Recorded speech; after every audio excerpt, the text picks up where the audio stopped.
또 가라사대 어떤 사람이 두 아들이 있는데 그 둘째가 아비에게 말하되 아버지여 재산 중에서 내게 돌아올 분깃을 내게 주소서 하는지라. 아비가 그 살림을 각각 나눠 주었더니 그 후 며칠이 못되어 둘째 아들이 재물을 다 모아가지고 먼 나라에 가 거기서 허랑방탕하여 그 재산을 허비하더니 다 없이 한 후 그 나라에 크게 흉년이 들어 저가 비로소 궁핍한지라. 가서 그 나라 백성 중 하나에게 붙여 사니 그가 저를 들러 보내어 돼지를 치게 하였는데 저가 돼지 먹는 쥐업 열매로 배를 채우고자 하되 주는 자가 없는지라. 아멘. 11절까지 16절까지 말씀을 봤습니다. 오늘 우리가 함께 은혜 나눌 성경 말씀은 누가복음 15장 11절부터 32절까지 소개되는 예수님의 비유의 말씀입니다. 대부분 돌아온 탕자라는 이름으로 많은 성도님들에게 알려진 그런 말씀이죠. 저는 이 본문 말씀을 이렇게 여러 번 읽으면서 이 영국의 극작가 제인 오스틴이라는 사람이 쓴 오만과 편견이라는 그 책이 생각이 났습니다. 이 소설은 이제 19세기 초에 영국 사회의 결혼과 또 계급에 대한 풍자를 담은 그런 고전적인 작품인데, 이 소설은 베네가의 5 딸들과 또 그들과의 결혼을 둘러싼 그 이야기를 중심으로 펼쳐지고 있는데, 특별히 둘째 딸 이 엘리자베스 베넷과 또 그녀의 오만한 결혼 대상자였던 이 미스터 디아시의 관계를 통해서 이 사랑과 인간성에 대한 깊은 통찰을 말하고 있습니다. 이 디아시와 엘리자베스의 관계는 오만과 편견이 어떻게 사람의 관계를 망치고 사랑을 방해할 수 있는지, 그리고 이해와 소통이 어떻게 그것들을 극복할 수 있는지를 지금 이야기하고 있죠. 이 오만이라고 하는 뜻을 성경 사전에서 찾아보니까 태도나 행동이 건방지거나 또 거만한 것이라고 설명되어 있는데, 주로 예의가 없는 말이나 행동을 보고서 사용되는 말이라는 것이죠. 예를 들어서 저 사람은 참 오만하다 이런 말을 할 때 저 사람은 참 건방지고 잘난 체 한다, 뭐 이런 뜻으로 우리가 이해할 수 있겠습니다. 또 이 편견이라고 하는 것은 어떤 면에서 이제 선입견이죠. 몇 가지 특징이 있는데, 대부분 이 편견이라고 하는 것은 이 부정확하고 충분하지 않은 그런 근거, 그런 사실에 기초하고 있다. 그러니까 정확하지 않다는 얘기죠. 그럼에도 불구하고 어떤 자기가 가지고 있는 선입견에 강한 영향을 받습니다. 그래서 그 선입견에 의해서 모든 가치를 판단합니다.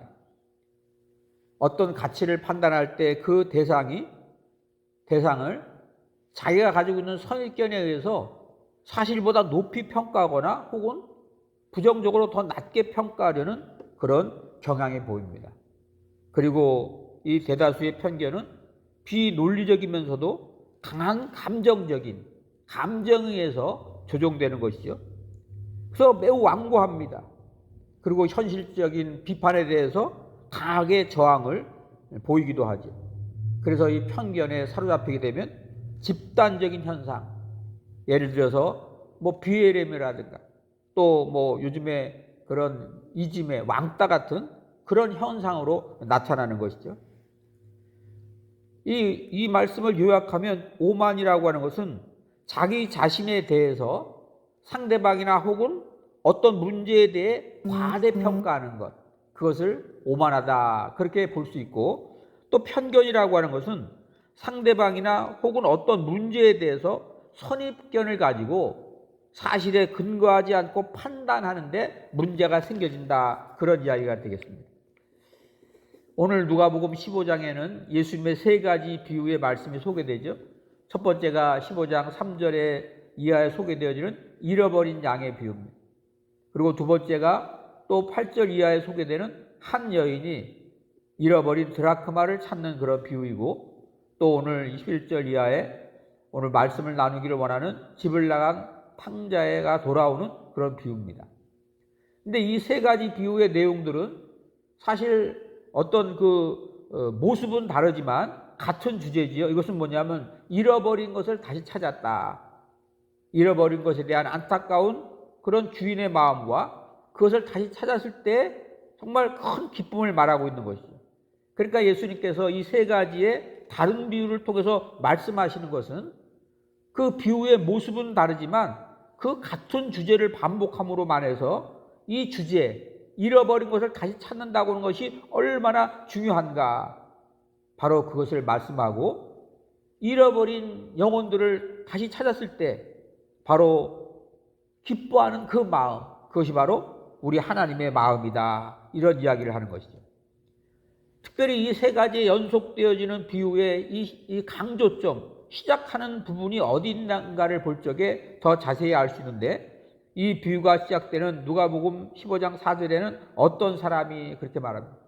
주제가 바뀌면서 또 새로운 또 그런 비유에 5장 8절에도 어떤 여자가 그렇게 말합니다. 그리고 또 주제가 바뀌면서 새로운 비유가 시작되는 15장 11절에 어떤 사람이 이렇게 말하죠. 이 점을 이 원문 성경에 보면 같은 문구로 쓰여져 있다. 그렇다면 이 비유의 중심이 누가 되어야 되느냐?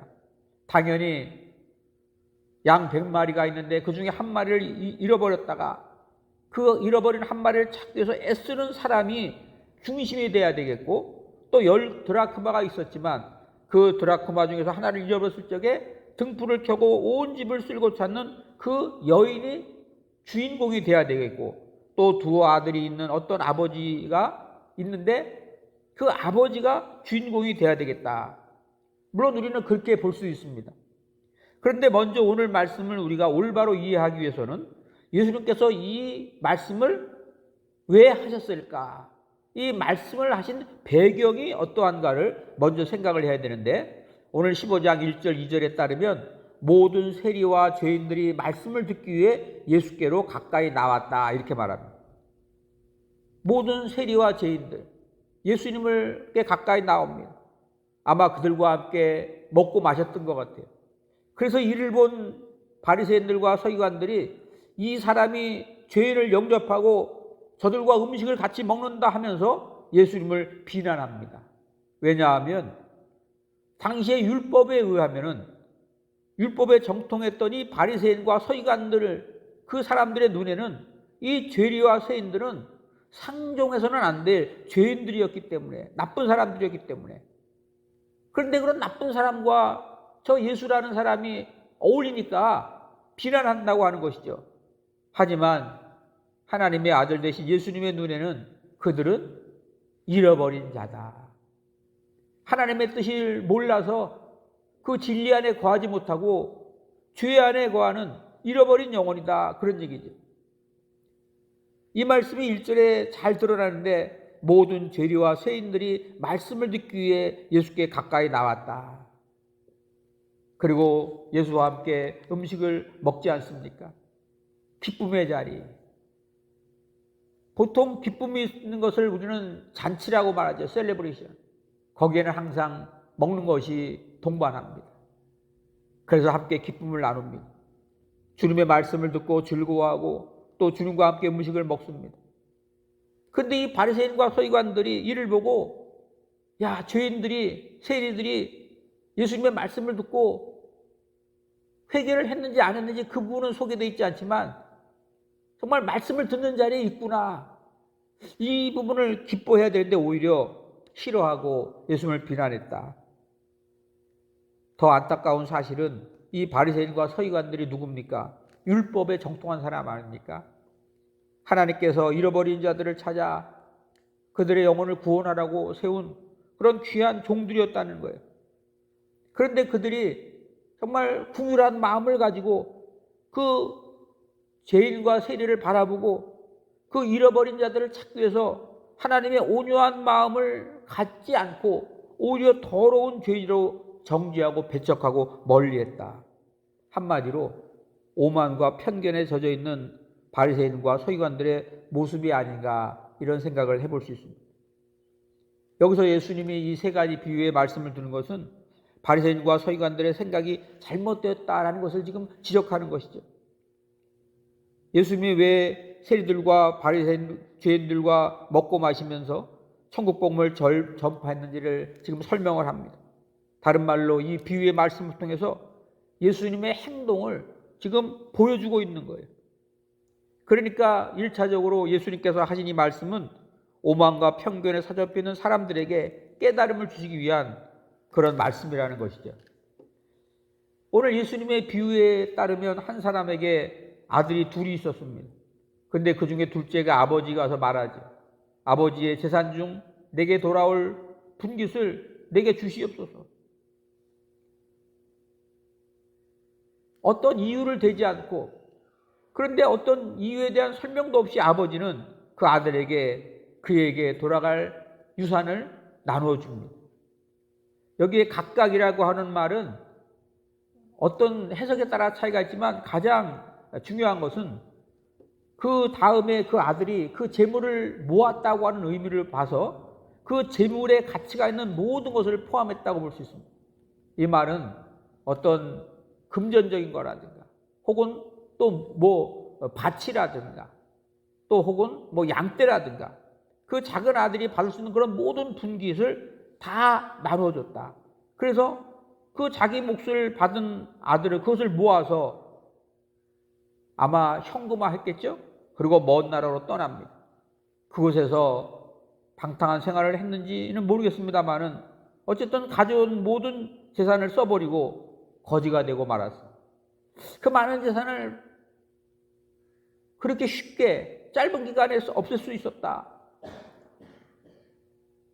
여기에 우리가 조금 의문을 가질 수 있지만 말씀을 살피다 보면 그런 의문이 조금 해소되는 그런 부분이 등장합니다. 엎친 데 덮친 격으로 그 나라에 큰 흉년이 들어오고 끼니조차 때울 수 없는 그런 매우 궁핍한 상황이 되었습니다. 그래서 알고 지내던 사람에게 몸을 의지했는데 그 사람이 그를 들로 나가서 돼지를 치게 합니다. 이거 굉장히 의미가 있는 말인데, 그래서 너무 궁핍하고 배가 고픈 상태에서 돼지가 먹는 사료조차 주는 사람이 없을 정도로 비참한 상태에 이르게 된 둘째 아들이 오늘 여기 17절에 보니까 스스로 돌이켜 가로되 내 아버지에게는 양식이 풍족한 품꾼이 얼마나 많은고 나는 여기서 줄여 죽는구나 하고 탄식을 합니다.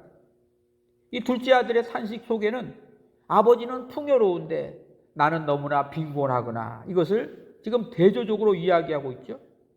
여기서 스스로 돌이켜라고 하는 말, 정신이 돌아왔다는 거예요.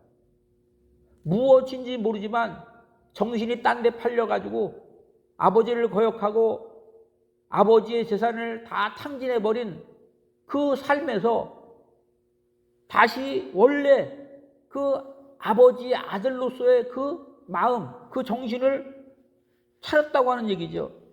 자신의 참 모습을 발견한 둘째 아들이 이제 일어나 아버지께로 가라고 하죠. 예전에는 아버지의 재산 중에서 어차피 나에게 돌아올 것 지금 미리 주십시오라고 당당하게 말했는데 이제는 완전히 겸손해집니다. 아버지여, 내가 하늘과 아버지께 죄를 얻어 싸우니 이제부터는 아버지의 아들이라 일컬음을 감당하지 못하겠나이다. 여러분, 고난이 사람을 겸손하게 해요. 모든 일이 항상 승승장구하고 성공한 사람을 보면요, 조금 뭔지 모르게 교만한 게 보입니다. 근데 고난을 통과한 사람들을 보면 큰 성공을 이루어서도 늘 겸손한 모습이 그 속에 보여지게 됩니다. 고난을 통해서 이 겸손을 깨닫게 된 이 아들, 내가 아버지와 하늘에게 죄를 짐으로 더 이상 아버지 아들이라 일컬음을 받지 못하겠습니다. 나를 품꾼의 하나로 써주시옵소서.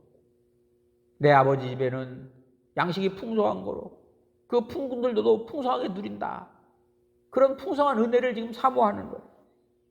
그런데 아들을 맞이하는 아버지는 오히려 정말 상고가 멀었다. 멀리 보지도 않는데, 흐릿해서 잘 보지도 않는데 자기 아들임을 금방 알아보고 달려가서 그를 맞이하고 또 그의 목을 끌어안고 입을 맞추고 또 종들에게 또 준비시킨 제일 좋은 옷을 가져다 입히고 손에 가락지를 끼우고 또 발에 신을 시키고 또 더 나아가서 살찐 송아지를 잡고 큰 잔치를 벌이지. 사람들을 모두 불러서 함께 먹고 마시며 기뻐합니다.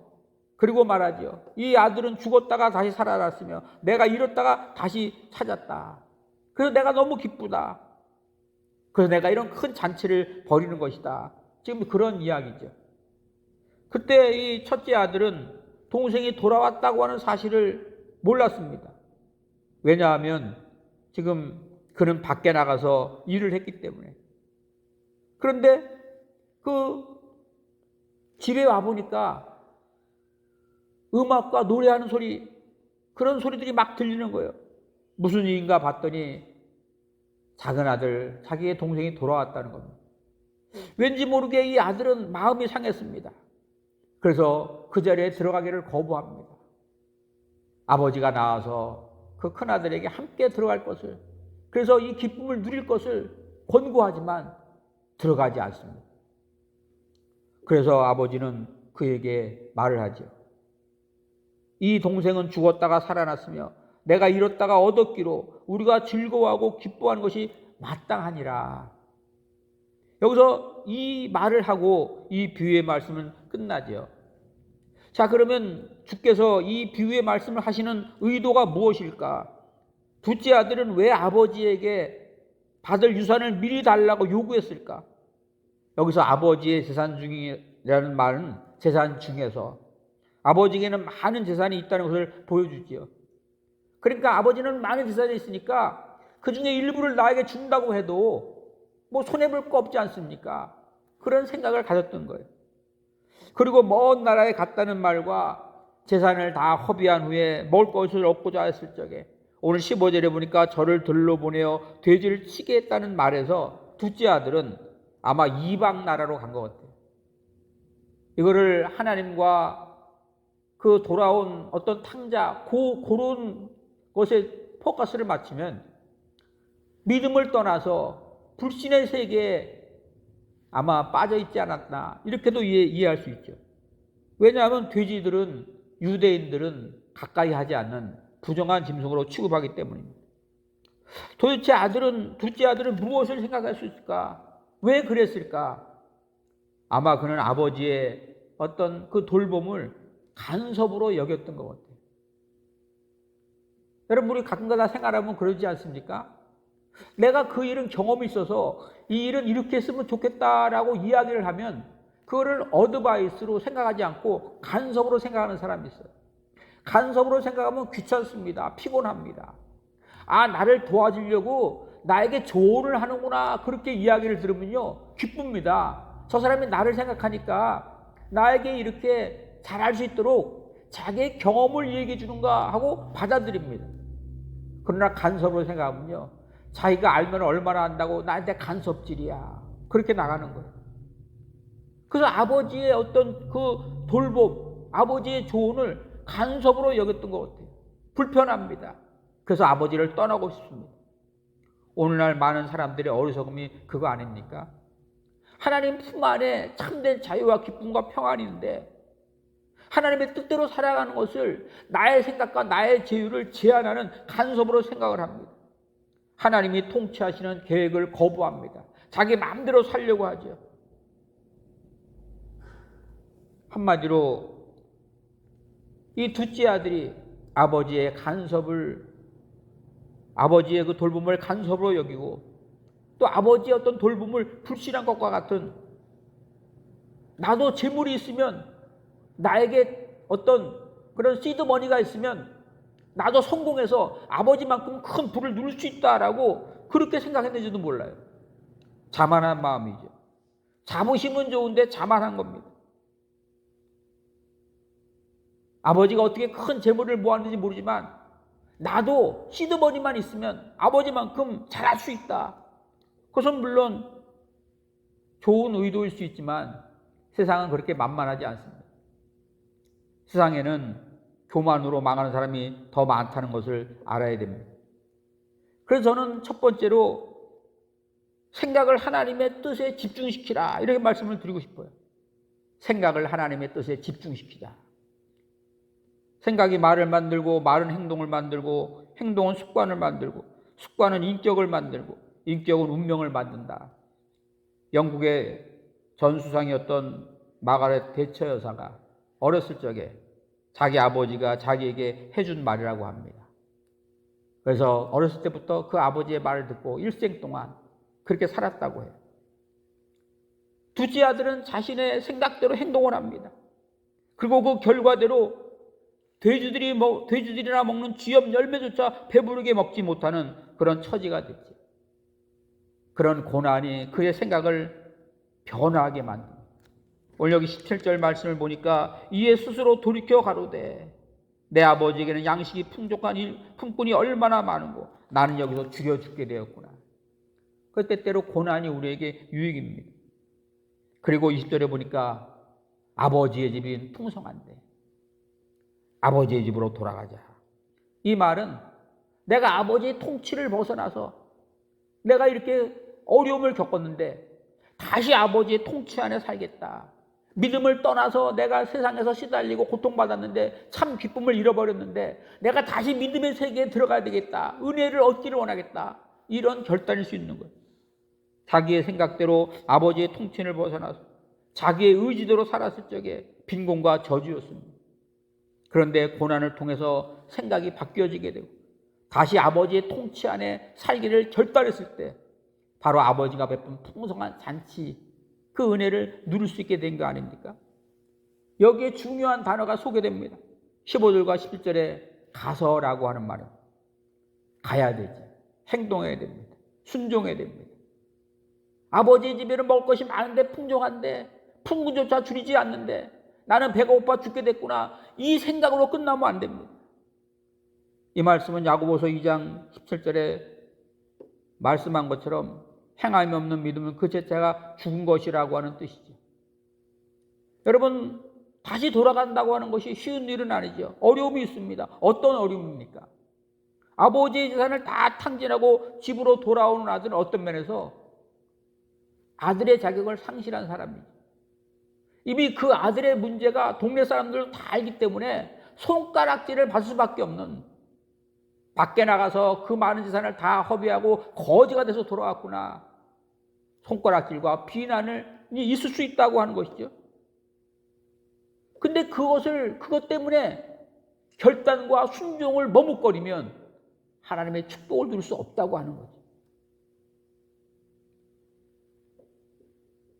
그래서 차라리 아버지의 아들은 아닐지라도 내가 품꾼의 하나로 써주시옵소서 이렇게 21절에 말합니다. 그런데 그것조차도 아버지의 허락이 없으면 안 됩니다. 주인의 허락이 없으면 안 되지.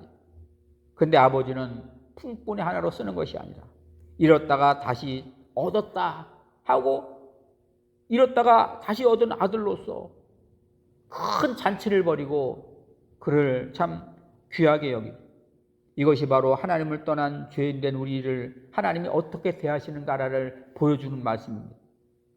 우리는 사실 하나님의 하나님의 자녀로서의 대접을 받을, 은혜를 누릴 아무런 그런 공로나 가치가 없는 사람입니다. 어쩌면 우리의 죄값을 우리가 치러야 되는 그런 죄인된 우리들인데 하나님은 우리를 구속하시고 잃었다가 다시 찾은 아들처럼 울려서 잔치를 베풀어 주신다. 이것이 바로 회개하는 죄인들을 기쁨으로 맞아주시는 하늘 아버지의 뜻이라고 하는 겁니다. 두 번째로 마다들의 생각은 어떻습니까? 오늘 여기 30절과 32절에 보니까 아버지의 살림을 창기와 함께 먹어버린 이 아들이 돌아오매, 그런 말씀이 있습니다. 돌아온 아들로 인해서 크게 기뻐하며 잔치를 베풀, 이 아버지의 행위가 마음에 들지 않는 사람이 있어요. 동생이 집에 돌아왔을 때 그는 멀리 들여나가 있었고 그가 집에 가까이 왔을 때 큰 풍악과 노래소리가 들립니다.